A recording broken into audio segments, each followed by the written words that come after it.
Nós vamos ler Marcos capítulo 7, versos de 31 a 37. A palavra de Deus diz assim: E ele, tornando a sair dos termos de Tiro e de Sidom, foi até o mar da Galileia, pelos confins de Decápolis. E trouxeram-lhe um surdo que falava dificilmente, e rogaram-lhe que pusesse a mão sobre ele. E tirando-o à parte de entre a multidão, pôs-lhe os dedos nos ouvidos e, cuspindo, tocou-lhe na língua. E, levantando os olhos ao céu, suspirou e disse: Efatá, isso é, abre-te. E logo se abriram os seus ouvidos, e a prisão da língua se desfez, e falava perfeitamente. E ordenou-lhes que a ninguém o dissessem, mas quanto mais lhes proibia, tanto mais o divulgavam. E admirando-se sobremaneira, diziam: tudo faz bem, faz ouvir os surdos e falar os mudos. Oremos. Pai, mais uma vez, estamos diante do Senhor, da sua palavra. Eu quero recorrer a Ti neste momento, a fim de que o Senhor me guie, assim que o Senhor me dirija, e que prepare os corações, Pai amado, prepare a mente dos Teus servos, para que possam receber a Sua palavra. Em nome de Jesus. Amém. Jesus está voltando lá de Tiro e Sidom. E a volta não leva Cristo para a Galileia. Então Jesus está vindo lá de Tiro e de Sidom. Ao invés dele passar pela Galileia, ou melhor, ir para a Galileia, o caminho que ele toma vai fazer o contorno por uma praia, vai levar ele para uma cidade chamada Decápolis, que literalmente significa lugar das 10 cidades. Jesus está passando ali e ele para nessa cidade, onde não era muito habitada por judeus. Havia judeus ali, mas não era predominantemente habitada por judeus. Alguns estudiosos chegaram à conclusão de que Jesus demorou 8 meses para sair de onde ele estava até chegar em Decápolis. A distância era mais ou menos de 32 quilômetros. Mas o trajeto o levou a essa demora, visto que nós estamos bem na frente deles, né? Imagina, sair de São Paulo, da capital ali do centro para cá, 830 quilômetros. Eu faço em 10 horas, brincadeira. Se eu fizer em 10 horas, eu acho que eu estou no lucro. Eu costumo demorar umas 11 horas e meia, quase 12 horas. Mas se a gente pensasse que os instrumentos que a gente tem, as ferramentas que a gente tem para se locomover hoje fosse igual daquela época, quanto tempo seria, né, para se locomover de São Paulo para o Paraná? Mas eu fico imaginando 8 meses ao lado de Jesus, esses discípulos. Quantas coisas, né? Dessa região, Jesus, ele operou esse milagre em Decápolis, mas também essa é a região em que o Senhor Jesus alimentou 4.000 vidas. Meus irmãos, Jesus, ele coloca os dedos na orelha de um surdo. Jesus cospe, ele toca a língua deste homem. Jesus, depois que faz isso, ele olha para o céu, ele dá aquela suspirada e diz: Efatá, abra-te. E a palavra de Deus vai dizer: este homem passou a ouvir e a falar normalmente. Hoje nós vamos ver como Jesus lida conosco diante das nossas lutas. Nós vamos ver aqui como que Jesus lida conosco diante das nossas dificuldades. Nós vamos aprender nesta noite que Jesus, ele tem poder para suprir todas as nossas dificuldades. Jesus tem poder para livrar-nos em qualquer circunstância que nós julgamos ser ruins. Nós vamos ver nesta noite que Jesus nos trata como indivíduos únicos. E nós vamos ver nesta noite que Jesus nos trata segundo quem nós realmente somos. E é óbvio que em tudo isso nós vamos enxergar a maneira peculiar de Jesus agir em nosso favor. Jesus, ele age segundo quem ele é. No versículo 33, a primeira parte, a gente vai observar justamente isso. Jesus nos trata como indivíduos. Olha o que ele diz na primeira parte do versículo 33. E tirando a parte de entre a multidão. Chega diante de Jesus alguém que precisa de um milagre. As pessoas vão dizer, toca ele, põe a mão nele. Jesus vai tirar ele daquele meio, vai tratar especificamente com ele. Jesus está mostrando, com essa atitude, uma consideração pelas pessoas que jamais foi vista em qualquer livro de história ou qualquer exemplo. Jesus está dizendo, eu me importo com você. Eu quero que você aprenda alguma coisa comigo. O milagre que eu vou operar na sua vida precisa ser dessa maneira, para que aquilo que eu quero ensinar para você, você aprenda. Às vezes Jesus está fazendo isso conosco. E você não está percebendo. Muitas vezes nós esperamos que o Senhor Jesus opere um milagre na nossa vida diante de uma multidão, para que a multidão possa enxergar a obra de Jesus e glorificar o nome do Senhor. Mas eu quero dizer para você que quando o Senhor opera um milagre na minha vida, seja onde for, o nome dele vai ser glorificado. Meus irmãos, nós estamos falando de uma pessoa que é surda. Quero que você entenda, existe uma questão particular. Em São Paulo, da igreja de onde nós viemos, existe uma outra igreja que funciona naquele espaço, é uma igreja para surdos.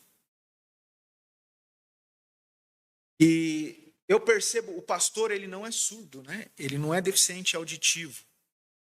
Mas eu percebo a paciência que o pastor tem com as pessoas que sofrem, né, desse problema, porque eles são muito ansiosos.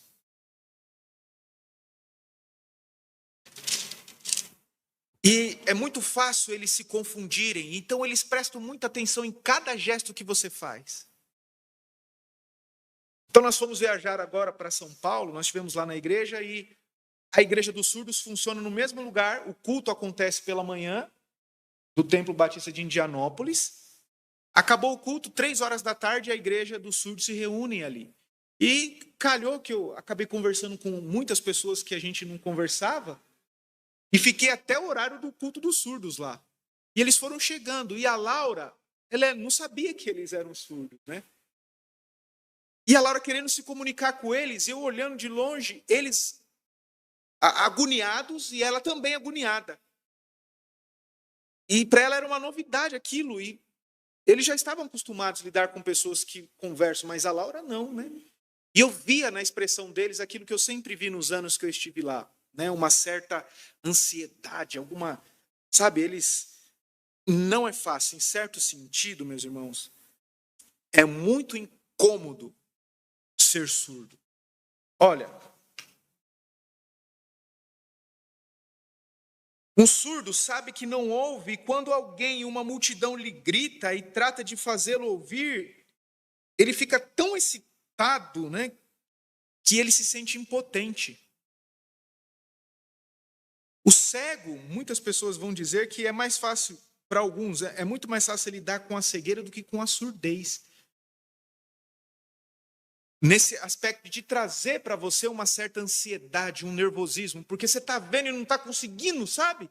O cego não, o cego ele já chegou à conclusão de que ele não enxerga, né? Ele já assumiu isso para ele, olha, eu não enxergo e as coisas comigo são assim, porque eu ainda ouço, você consegue me orientar através da sua voz, mas o surdo, se você disser para o surdo, ó, aqui, nem sempre ele vai entender que você está mandando ele para lá. Você entende? E até que ponto você está mandando ele para lá? O cego, você pode dizer para ele, olha, você vai virar 2 quadras, na terceira, você perde mais uma informação. E o surdo? Meu pai, ele foi chefe de segurança em um shopping center lá em São Paulo. Shopping grande, grande circulação. Shopping Tatuapé. É lotado de gente. E tinha um dia na semana que era um dia em que os surdos se reuniam ali no shopping. Salvo engano, eu vi o meu pai compartilhando comigo, eu lembro do meu pai compartilhando comigo, que esse dia para ele era um dos dias mais tensos da semana, porque era muito difícil para a segurança do shopping lidar com a quantidade enorme de surdos que estavam ali. Pense que o surdo, ele não fala. Muitos surdos são mudos, né? Lógico, não aprendeu a falar. Mas eles emitem som. Só que eles não ouvem o tom que eles estão emitindo o próprio som. Então imagina como que ficava a praça de alimentação ali. E os seguranças precisando dizer para eles, olha... E às vezes eles não compreendiam, achavam até que os seguranças eram insensíveis com a dor deles. E muitos eram mesmo. E às vezes a gente é mesmo. A gente faz até piada, se deixar, né? Meus irmãos, diferente de nós, Jesus ele vai mostrar aquela enorme consideração pelos sentimentos de um homem para quem a vida era muito difícil. Meus irmãos, ser surdo nos nossos dias é muito difícil. Imagina naqueles dias. O surdo era tratado, havia uma lei para os surdos, assim como havia lei para as viúvas, para os órfãos, para as pessoas que tinham dificuldade de aprender da lei do Senhor, de se reunir nas sinagogas. Porque, querendo ou não, eu não acredito que a linguagem de sinais que nós usamos hoje, ela é exclusiva da nossa época. Devia haver alguma linguagem de sinal naquela época também. Mas mesmo assim, quem estava capacitado a ensinar um surdo? Por exemplo, na nossa igreja, nos dias de hoje, com a tecnologia que a gente tem hoje, se chegar um surdo na nossa igreja hoje, imagina o sofrimento desse povo. Imagina. E Deus está, talvez, tocando no nosso coração para que a gente providencie recursos para que o Senhor possa mandar pessoas surdas para a nossa igreja. Meus irmãos, Jesus ele lida comigo, ele lida com você, diferente das pessoas. Por mais que a sua mãe, por mais que o seu pai te ame e olhe para você na sua dor de uma maneira amorosa, que ninguém, a não ser o seu pai e sua mãe, possa expressar esse amor, ainda assim, se comparado com a maneira como Deus lida comigo e com você, é irrisória.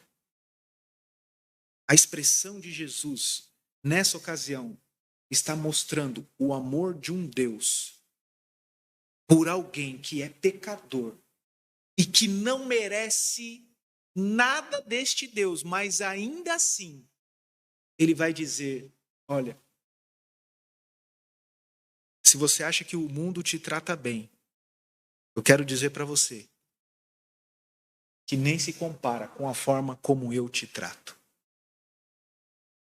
O fato de Jesus tirar ele da multidão, uma das coisas que o Senhor Jesus quis ensinar para ele é que ele era único, que nós somos únicos, que nós somos indivíduos, que nós temos as nossas fraquezas, as nossas limitações, que o Senhor conhece as nossas fraquezas e as nossas limitações e sabe quem nós somos. O Senhor Jesus sabia que, naquele momento, a melhor maneira de lidar com aquele enfermo não era colocando a mão sobre ele como a multidão estava pedindo, mas era chamando ele no particular. Vem aqui, eu quero falar com você. Eu tenho poder para curar a sua enfermidade. Mas eu vou curar a sua enfermidade não da maneira que as pessoas querem, mas da maneira que eu entendo que ela precisa ser curada. Jesus, ele faz isso conosco. Vem cá. Eu sei qual é o seu problema. E eu quero dizer para você que a maneira como você muitas vezes tem pedido, tem solicitado, tem recorrido a mim para que eu atue em seu favor, não é a maneira que eu quero atuar e que eu vou atuar. Porque na maneira em que eu vou agir para com a sua vida, não é simplesmente para curar você ou para te ajudar de outra forma, mas eu quero mais do que isso. Estabelecer um relacionamento com você. Mostrar para você que você pode confiar em mim. E que comigo, além de ser curado, tem muitas coisas que você pode aprender. Quero salvar, não você da enfermidade, simplesmente, mas tirar você do inferno. Mostrar para você que existe algo muito mais importante do que uma cura física, que é a salvação da sua alma. Às vezes é isso que Deus está falando conosco, está tratando com você e você não está percebendo. Mas quando você olha para esse texto e vê essa maneira ímpar de Jesus lidar com este enfermo, você não pode achar que só existe uma maneira de Deus curar a sua enfermidade, ou lidar com seus problemas, ou te ajudar a lidar com seus problemas, segundo aquilo que você entende. Consegue compreender o que eu estou querendo dizer para vocês? A nossa mente é limitada. As soluções que nós enxergamos para os nossos problemas não necessariamente são as soluções que o Senhor tem para nos dar. Às vezes nós oramos ao Senhor, recorremos a Deus, já com tudo pronto. Deus, olha, eu preciso disso, e é assim que o Senhor vai fazer.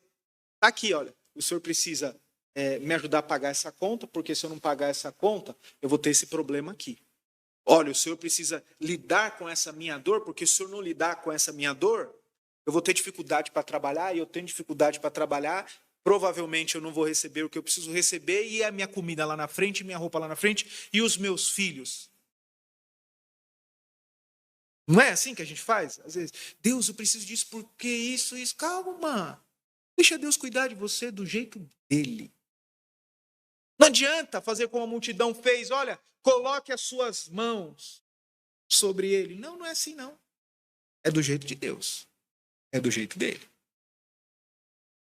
Meus irmãos,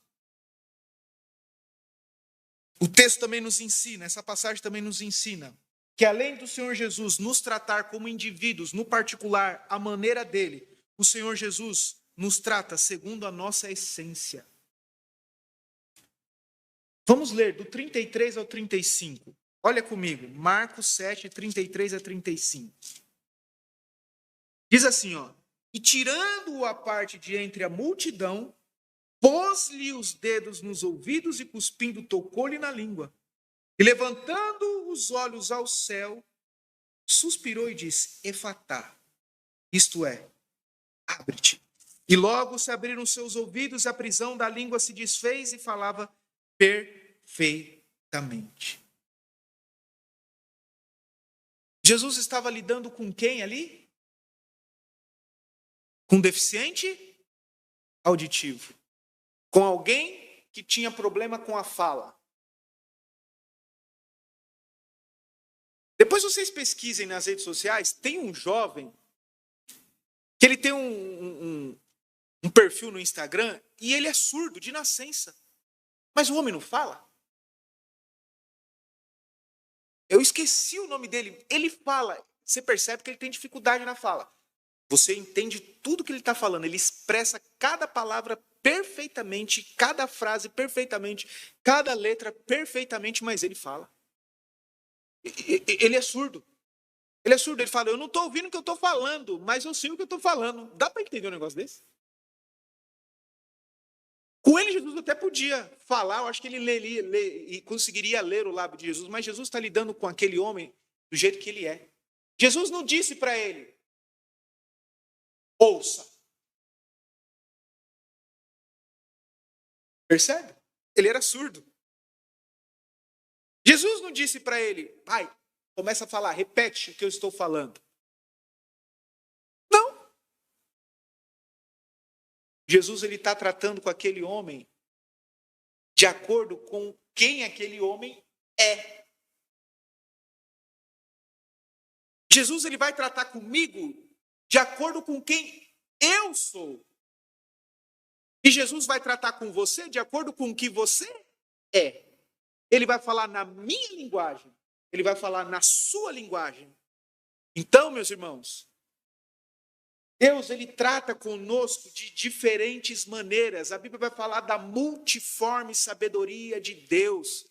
Ele vai tratar conosco de uma maneira em que, quando nós recebermos dele uma bênção, nós não tenhamos dúvida de que foi ele que nos abençoou. Porque eu quero dizer para você uma coisa.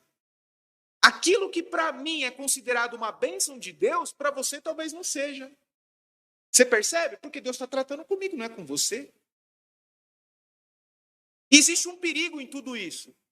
O fato de Deus me conhecer e tratar comigo de uma maneira particular, segundo a minha essência, eu preciso entender que o tratar de Deus comigo não necessariamente é o tratar de Deus com você. Então eu não posso fazer de uma experiência minha com Deus uma doutrina. E é o que acontece por aí. Muitas pessoas se confundem quando elas recebem de Deus um benefício, recebem de Deus um milagre e acham que todo mundo, se fazer o que ela fizer, se dá os 3 passinhos para cá, se der os outros 2 passinhos para cá, ou se levanta a mão para cá, vai receber a bênção. Não é assim. Primeiro nós precisamos entender algo antes das bênçãos do Senhor, que é o quê? Ninguém merece nada de Deus. Deus não tem obrigação de curar nossa enfermidade. Deus não tem obrigação de abrir uma porta de emprego. Deus não tem obrigação de fazer nada em nosso benefício. Se você parte desse princípio, eu quero dizer para você que você vai lidar muito melhor com os seus problemas do que muitas pessoas. Uma vez um pastor chegou em mim e falou assim, me diga, um casal que você julga ser um exemplo. Eu falei, meus pais, o senhor, por exemplo. Aí ele sentou comigo, com a esposa dele, um senhor, um missionário, muitos anos no Brasil, um americano. Ele falou, honey, conversa um pouco, Jorge. Aí ela começou a conversar comigo, olha, é isso. Eu olhei para ele e falei, sério, ele fez isso? É isso, olha, e eu também, assim, eu tenho... pelo amor de Deus, fiquei triste agora, porque eu olhava para vocês, né? Aí ele falou assim, olha, eu vou dizer uma coisa para você, se você quer ser feliz no seu relacionamento com a sua esposa, nunca espere nada dela. E ela o mesmo de você. Ela não pode esperar que você seja perfeito, e você não espere que ela seja perfeita segundo a sua ótica, que ela atende às suas necessidades.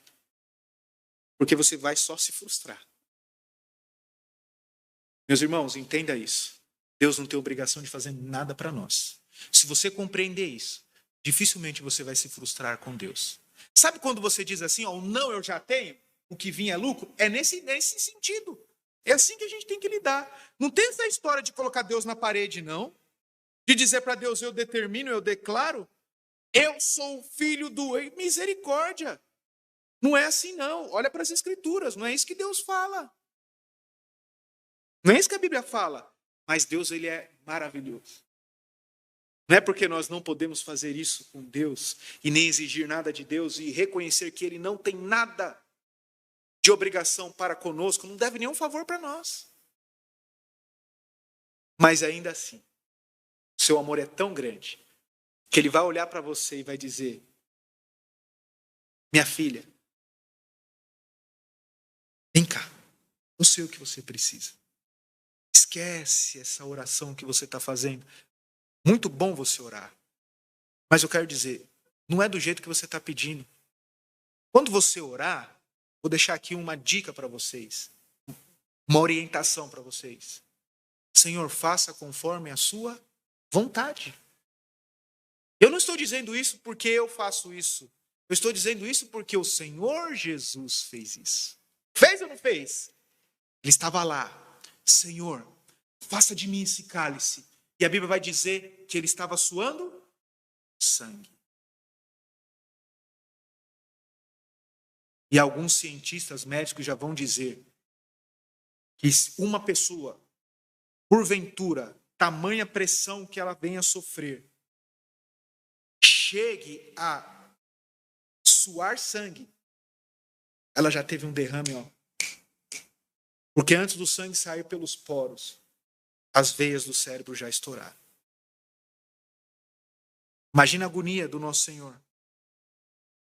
Imagina a agonia deste que está curando diante da multidão que posteriormente crucificou ele. Mas ele disse assim, olha, não seja feita a minha vontade, mas a sua vontade. Meus irmãos, quando Jesus coloca as mãos, olha só, ele chama esse homem por particular, mas ele vai e coloca as mãos neste homem, no ouvido deste homem. Jesus cospe, toca na língua deste homem.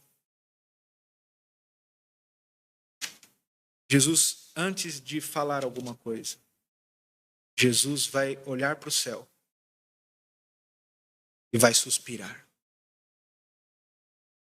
Sabe o que Jesus está falando para ele, na linguagem de Jesus? Que todo o poder que é dado a Cristo é dado pelo Pai. Jesus está querendo dizer para eles assim, para este homem e para quem estava perto. Olha só, para quem pudesse ver. É Deus que está operando um milagre na sua vida. Porque vocês acham que apesar de próprio Senhor Jesus curar aquele homem, não poderia passar na cabeça daquele homem que não foi Deus que curou ele? Ele pode dizer foi Jesus, mas não necessariamente ele poderia associar que Jesus era Deus, que Jesus era vindo do Pai, que Jesus era Filho. Simplesmente foi Jesus, mas Jesus está dizendo, não, foi o Pai. Foi o Pai. Meus irmãos, tudo isso nos faz lembrar, voltar a lá atrás. Jesus, quando age dessa maneira, nos faz entender que não era meramente um caso a mais. Não era só mais uma situação, mas era um indivíduo. É assim que ele vai tratar comigo e com você. Meus irmãos, o homem tinha uma necessidade especial. Ele tinha um problema especial. E com a mais tenra consideração, Jesus o tratou em uma forma que respeitava os seus sentimentos e de uma maneira que ele poderia entender. É assim que ele faz comigo e com você. Ele nos entende. Sabe quando alguém vai tratar com a gente acerca de algum problema que eu tenho? Fala, vai, levanta, rapaz. Oh, meu Deus. Oh, Senhor, tem misericórdia de mim quando olho para minha esposa e falo, você poderia ter adiantado esse almoço, né? Aí ela olha e fala assim, eu não estava bem. Não é assim que Jesus faz. Jesus vai olhar para ela e vai dizer, o que você precisa? Você não está bem. Meus irmãos, eu sou uma pessoa, você é outra pessoa, e Deus vai tratar cada um, como dizem por aí, né? Cada um no seu quadrado. A mãe de um colega meu, lá em São Paulo, tem Poupa-Tempo. Poupa-Tempo é um órgão do Estado que tem por objetivo te ajudar a fazer trabalhos burocráticos. Então lá no Poupa-Tempo você tira RG, você é, mexe com a sua habilitação, você renova a habilitação. Você faz um monte de coisa ali, um monte de coisa. Eles centralizam em alguns pontos da cidade para poder adiantar os trabalhos burocráticos. Dá para entender, certo? A mãe de um colega meu estava lá mexendo e, como é do Estado, muitos policiais civis trabalham lá como atendente, você não sabe quem é. E a mãe do meu colega está lá, mexendo com documentação, tal, tal, tal. E acontece que, de repente, o pessoal chama, por favor, me acompanhe. Polícia. Era polícia. A paisano, né? A senhora está sendo procurada, ó. Seu nome e seu RG. Mas como assim? Não é possível, não é possível, não é possível, não é possível. E não era ela mesmo. Era um homônimo, mas calhou de alguma coisa no sistema bater e achar que era ela. Meus irmãos, Deus criou em nós duas coisas interessantes. As nossas digitais e as nossas íris. Ninguém tem digital igual de ninguém. E ninguém tem a íris igual a de ninguém. Quando você nasce, né, quando você está lá, quando você está lá, o feto está se desenvolvendo, olha que interessante, a mão, né, recebe, isso daqui é algo fantástico. A mão recebe células que na pele dos dedos, cada dedo recebe as suas células e começa a desenvolver essa pele. Então tem as camadas da nossa pele. E começa a crescer de uma forma desordenada. Às vezes a camada de baixo cresce mais que a de cima mais que a de baixo. E na medida que a de baixo cresce mais que a de cima precisa crescer para se ajustar. E nessa que se ajusta, começa a mudar esses traços dos nossos dedos e torna cada pessoa diferente da outra. Isso é coisa de Deus. As nossas íris também. Começa a desenvolver no 3º mês da gestação e termina de desenvolver no 8º mês da gestação e ninguém tem uma íris igual a outra. Nem essa é igual a essa. E nem a minha é igual a sua. Deus fez cada um com as suas particularidades, dentro da sua própria essência. E Deus, ele trata com cada um de nós, dentro das nossas particularidades, dentro da nossa essência. Meus irmãos,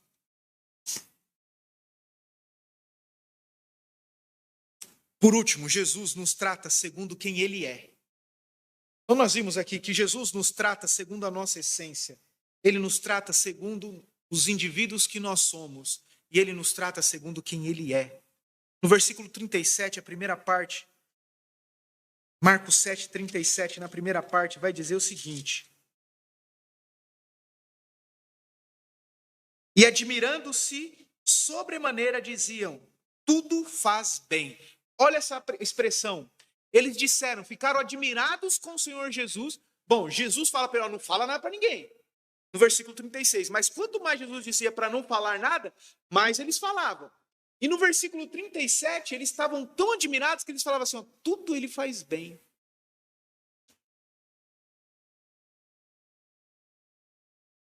Meus irmãos,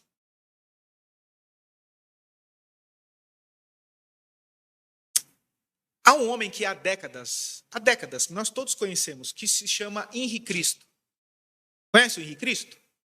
Já ouviu falar do Henri Cristo? Ele diz que ele é o emissário do Pai. Mas ele é uma farsa, né? A gente sabe, lógico, é uma farsa. Ele se intitula Jesus, né?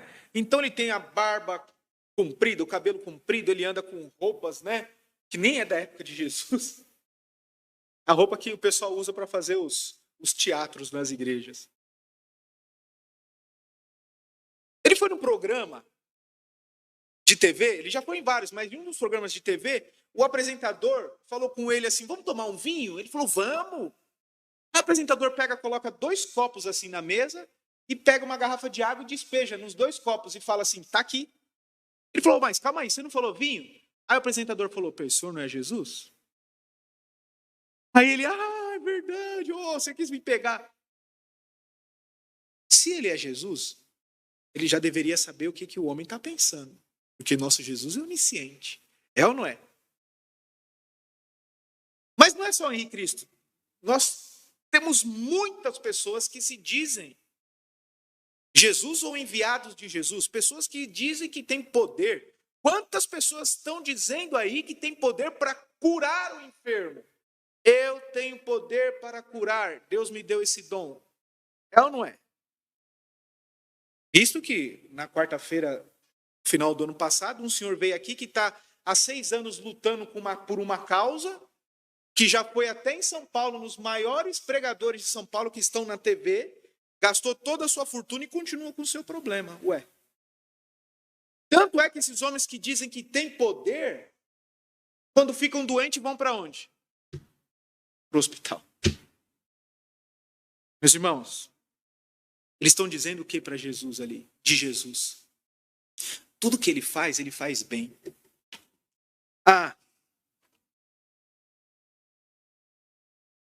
Jesus, quando cura este homem, a expressão das pessoas ao afirmarem que tudo ele faz bem, em outras palavras, eles estão dizendo, sabe o quê? Ele é Deus. Porque a mesma expressão que Jesus, que o próprio Deus usou lá em Gênesis 1:31, quando era o dia sexto, ele diz assim, ó, e eis, tudo era muito bom. Você sabe quem é o agente da criação? Quando Deus, a Bíblia vai dizer, façamos o homem a nossa imagem, conforme a nossa semelhança. Quem estava ali? Ele falou, façamos para quem? Tinha mais pessoas. Estava ali o Pai, o Filho e o Espírito Santo. Jesus estava ali. E, meus irmãos, o agente criador de todas as coisas é o Senhor Jesus.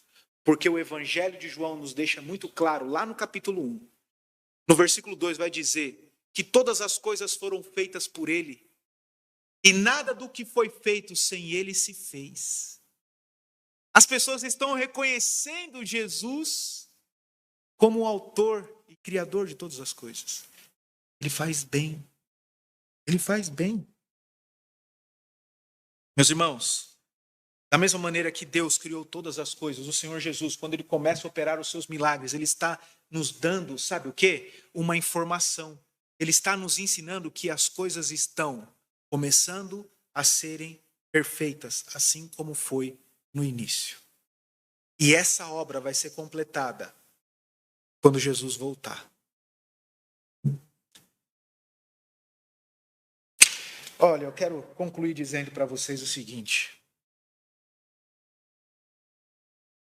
Você não pode sair deste culto, sair desta live, sem crer, sem acreditar, tendo dúvida a respeito do Senhor Jesus. A respeito da pessoa do Senhor Jesus e daquilo que Ele pode fazer na sua vida. Veja o que Ele fez na vida deste homem.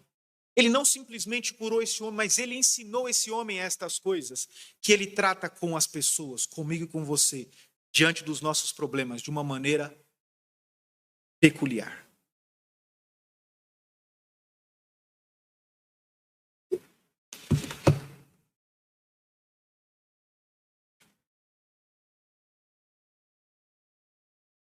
É importante que você diga para Deus assim, Deus, o Senhor sabe que eu tenho passado.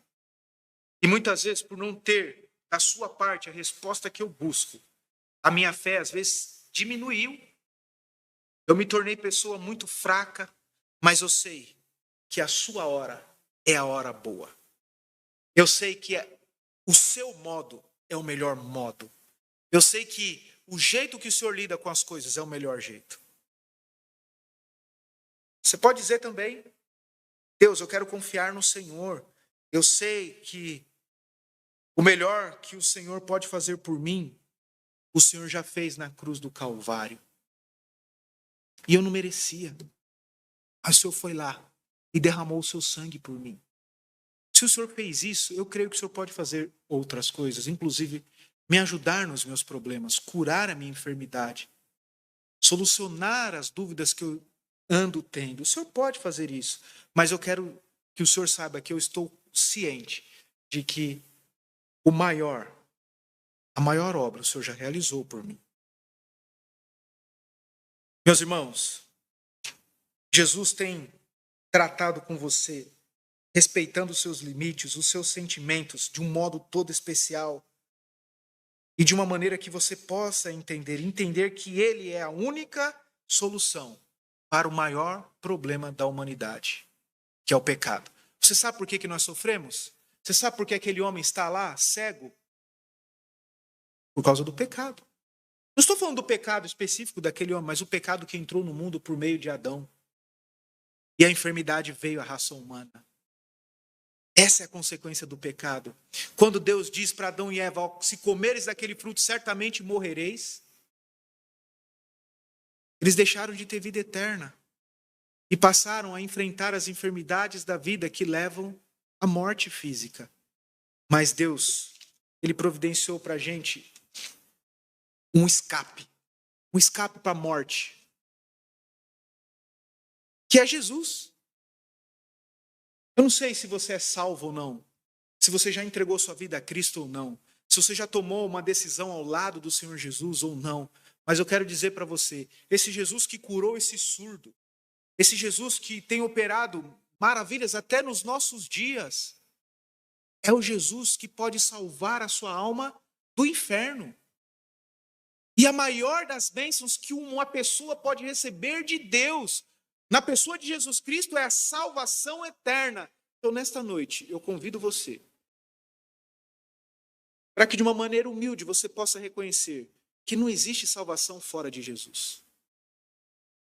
Que somente Jesus pode salvar a sua vida. E eu quero orar com você neste momento. Eu peço que você feche seus olhos, que você coloque a sua mente no Senhor. E reconheça que você de fato é um pecador.